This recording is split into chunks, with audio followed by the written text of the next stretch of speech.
Talk to me about how important this role is to you, especially in this line of work. Yes. I know when I started out with Safe House, the message of making sure that people have safety meant a lot to me. And so to be able to be part of that, to learn about it, to learn about what trauma informed meant a lot to me. And so to be able to get that opportunity starting out with Safe House Denver and to continue to learn and grow and take trainings to just figure out how to support survivors is something that I made sure I gave all my attention to. And then to become the director and be a little bit outside of that direct service role and be in direct line with supporting staff and being able to support the next generations who help survivors stay safe means a lot to me and is something that I look forward to just in the coming years of my career. Yeah. Simone, talk to me a little bit. You've been doing this for 6 years, but you have known a lot about domestic Mm-hmm. violence and you've had a lot of different positions that have kind of led you to this point. What drove you to work with victims of domestic violence? Talk to me about that. You kind of share Yeah. a little bit about growing up. Yeah. For me, domestic violence was something that, especially when growing up, was not common. It was not something that was discussed within my own faith communities, within my own just cultural backgrounds. It was not something that was okay to even talk about. And so for me, when I got the opportunity to go to college and learning different classes and taking different courses, that gave me the opportunity to take a pause and reflect on, okay, what does this actually mean for me? And just to be able to take ownership over what I wanted to just learn and develop within myself. And so that was something that just really spearheaded my passion for domestic violence and just wanting to see, at the end of the day, people be safe and live lives free of domestic violence or any type of harm. Yep, you're fine. I'll just wait till he's stationed. um, I feel like you kind of maybe glossed over it a little bit, but was there any type of domestic violence taking place in the home as you were growing up? If you're willing to talk about any of that and how that possibly impacted you Mm-hmm. as at the point where you got out of that home. Yeah.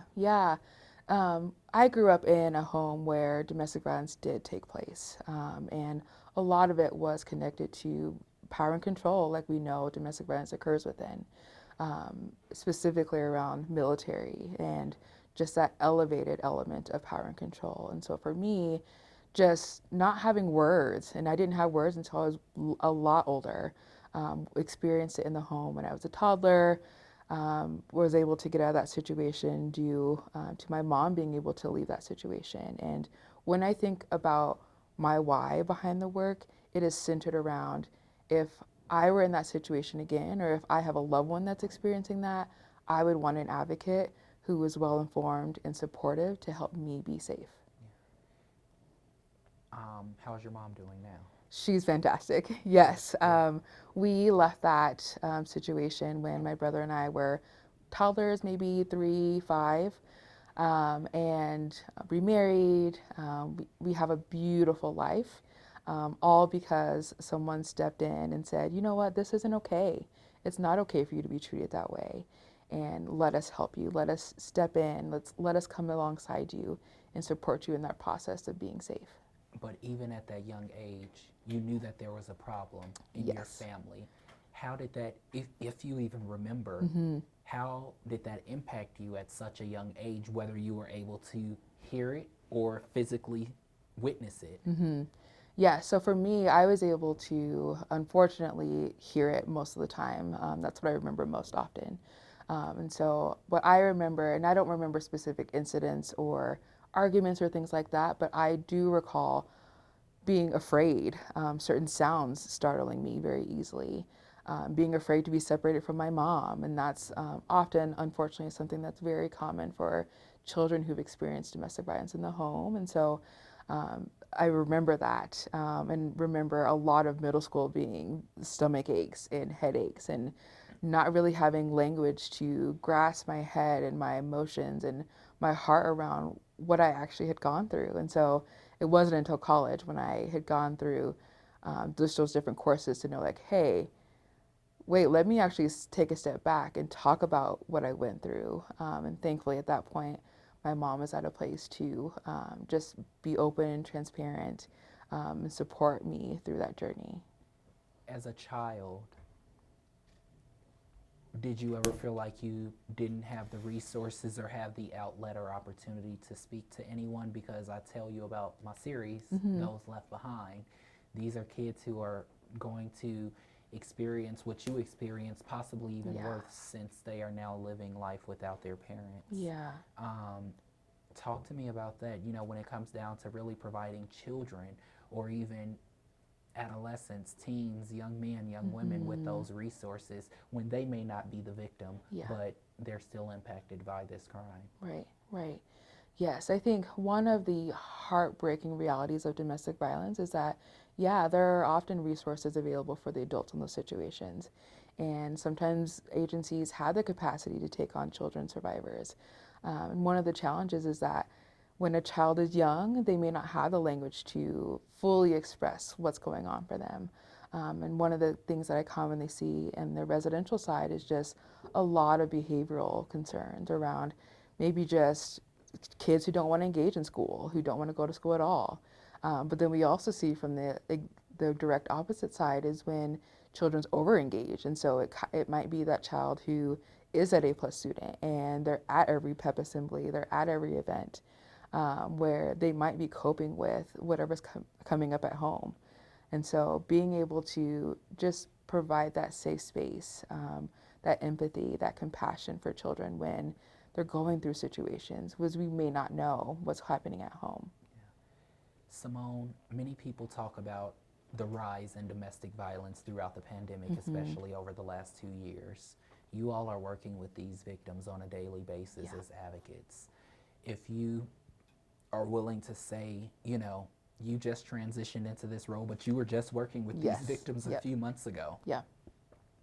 If you're able to talk about the toll that these last 2 years has taken on you or any other advocates or any other victims who are coming here.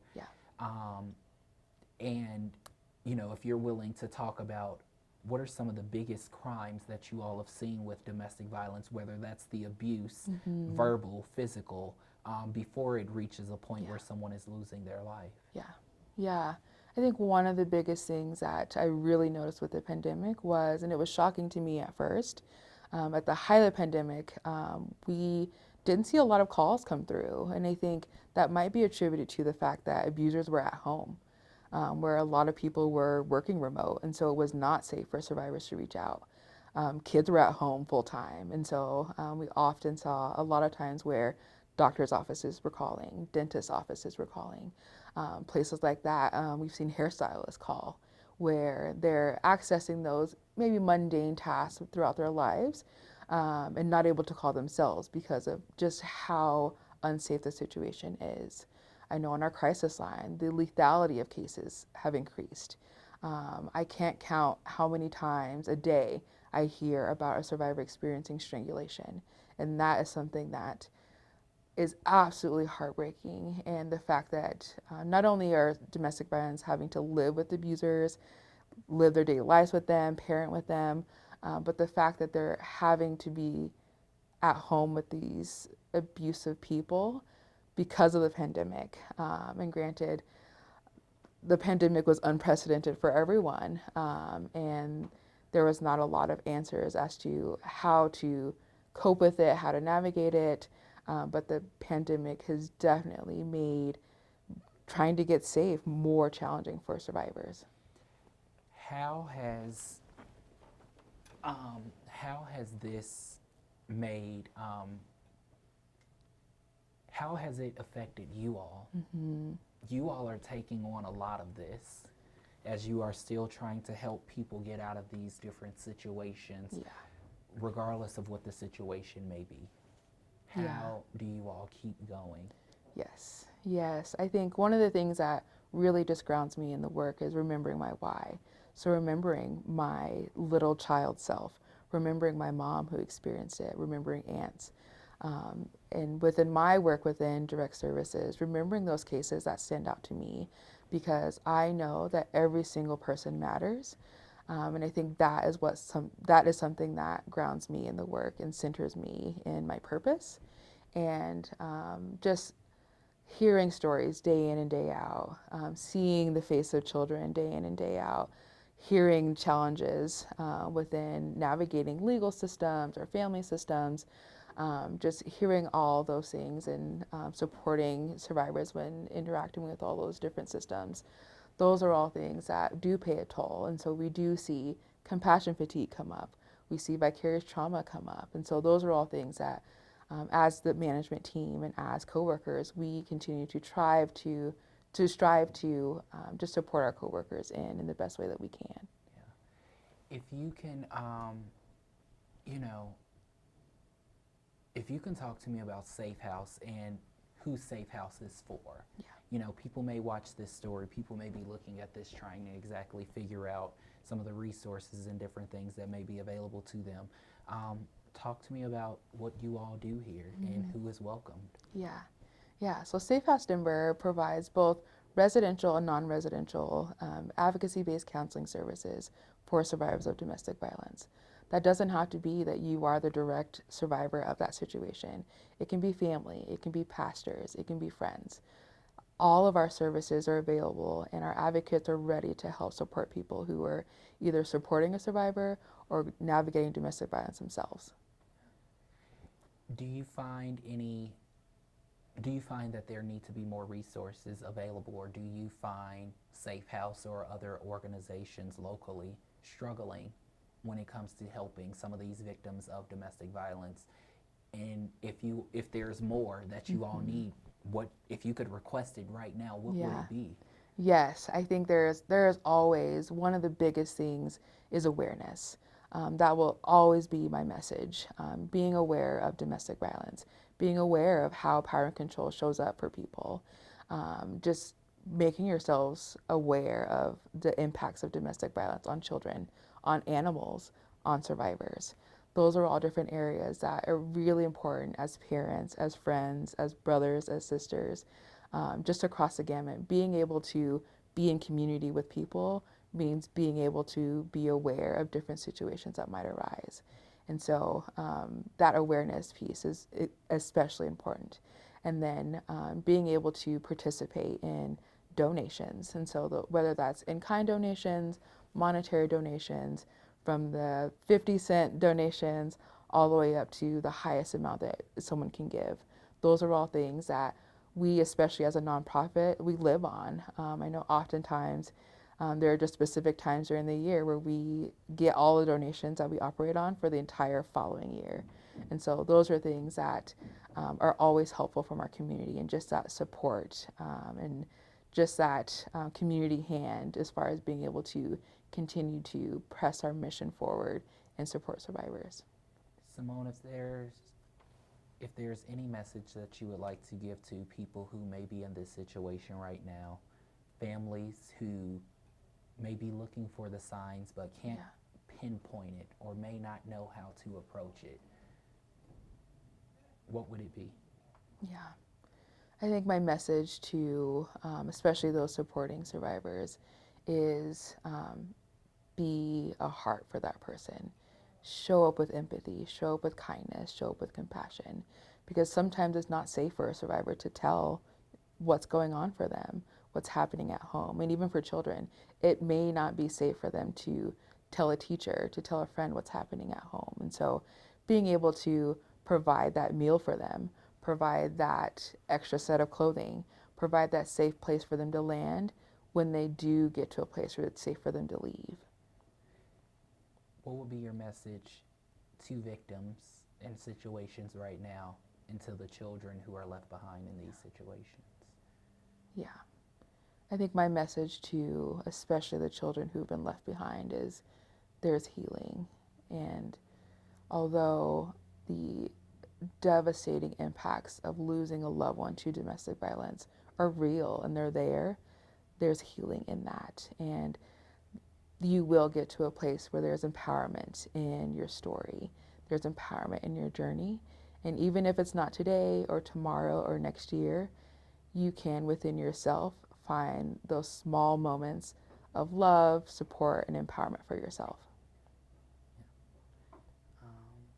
Anything else you like to add, Simone, that I didn't ask you when it comes to telling this story, providing resources and information to victims and families who may not know exactly how to pinpoint domestic violence as it's occurring or happening right in front of their eyes? I think one of the biggest things, and one of the things that I find a lot of encouragement in, is when we hear from family members on our crisis line.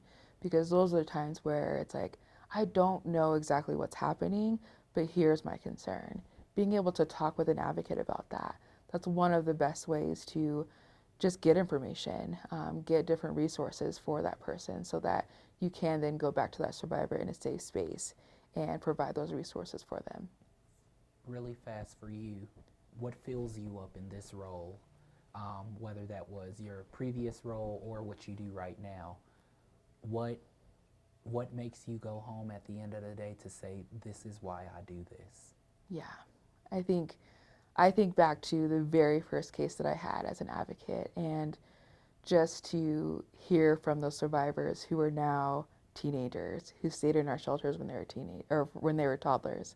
I remember a little girl specifically who was 3 at the time that she accessed our services, and was 9 by the time that they came back, and they provided a donation specifically to our children's playroom. That is something that, like, there are just those little stories that when you see children who come in nonverbal and they leave shelter and they're speaking and they're laughing and just full of joy because they had that safe space to heal and begin their healing journey. Yeah.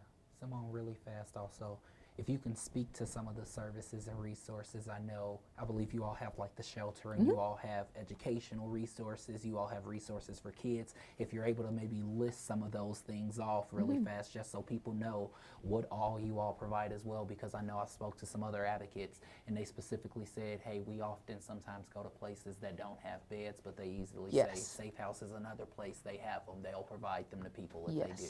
Yes, yeah. So some of the resources that we provide, especially when people come in, and they might come in with the clothes on their backs, we provide them clothing when they first get in.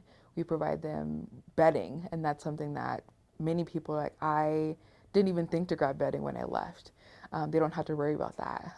Parents who have small children, pack and plays, bassinets, carriers, those are all things we provide. Bottles, those are all the basic necessities that just help a survivor feel more comfortable in the space. But along with that, every survivor who touches our services receives individual advocacy. And so advocacy that's specific to the needs that they have. We also offer group supports. And so that might be creative art groups. It might be groups specific to housing.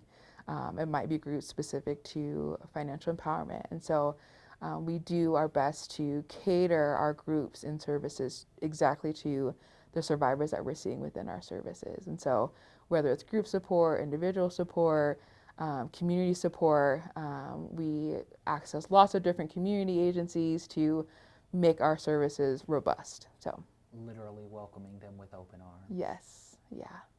Thank you so much. Tom, do you have anything? Oh yeah, I'm just going to ask one question. Yeah. Simone, you can answer to Darius. My questions are basically spelling questions. Okay. I'm just going to move this while we're at it too, so they don't think They don't think we're drinking. Simone, what is Simone doing? What is Simone doing? That's why I go. So I guess what I wanted to ask you, when I look in this room, obviously you can only speak to so much about who comes in here, but how much of domestic violence has to do with this room? Like kids that come in here from domestic violence, and this is their safe house. Yes. Yeah. Like when we look in this room, what's going on in here? Yeah. So within our outreach location, we do have a kids room that's specific to supporting parents who need to access our services while also providing that safe space for kids to just land. We have a comfy corner where there's pillows, where there's books to read. A lot of kids really enjoy sand and tactile things. because that's often one of the best coping skills for kids, to be able to ground themselves back into their bodies. And so there's a sand tray, lots of fluffy things, lots of color, and those are all things that a kid might have had at home, but one of the best things that we can provide is just a safe space, and organization, and just things that help children feel like children again, because I think that is one of the first things to go for survivors, for children survivors of domestic violence, is that their childhood is taken away from them. And so a safe space to just be a kid is what we can provide for them.